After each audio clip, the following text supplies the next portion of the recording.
আপনি কি জানেন ঢাকা মহানগর সহ গাজীপুরের একাংশ এই বৃহত্তর এলাকাটি ক্যানিগঞ্জ থানার অন্তর্ভুক্ত ছিল।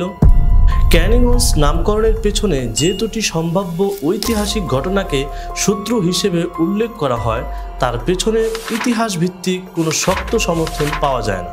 নবাব শায়েস্তা খানের শাসনামলে নবাবের পাইক পেয়াদা এবং কেরানিরা বুড়িগঙ্গার ওপারে থাকতেন। এজন্য ধারণা করা হয় এই কেরানিদের নাম অনুসারে ক্যানিগঞ্জের নামকরণ হয়েছে।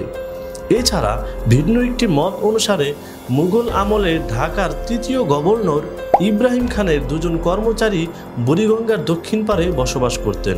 সে থেকে এই এলাকার নাম ক্যানিগঞ্জ নামকরণ করা হয়। ক্যানিগঞ্জ দ্বীপাকার বলে মুঘল আমলের এক পর্যায়ে এই স্থানের নাম হয় পারজোয়ার।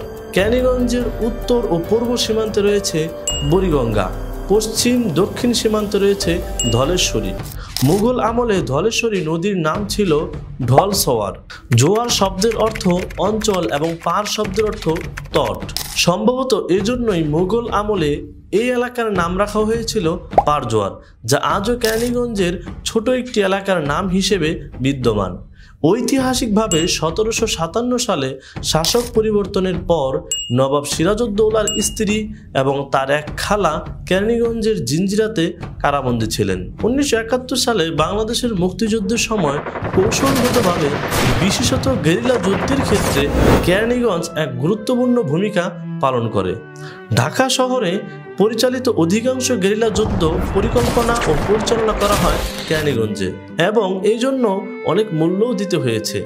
পাকিস্তানি সেনারা কোনাখোলা, বাস্তা, ব্রাহ্মণখিত্তা, ঘাটারচর, মনোহরিয়া, জয়নগর, গোয়ালখালী, খাগাইল ও খোলামোড়া সহ বহু বাড়িতে আগুন ধরিয়ে দেয়।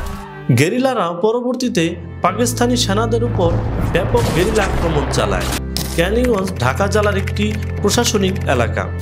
ক্যানিগঞ্জের সাবেক আয়তন বর্তমান ক্যানিগঞ্জ থেকে শুরু করে ঢাকা মহানগর সহ গাজীপুরের একাংশ এই বৃহত্তর এলাকাটি ক্যানিগঞ্জ থানার অন্তর্ভুক্ত ছিল।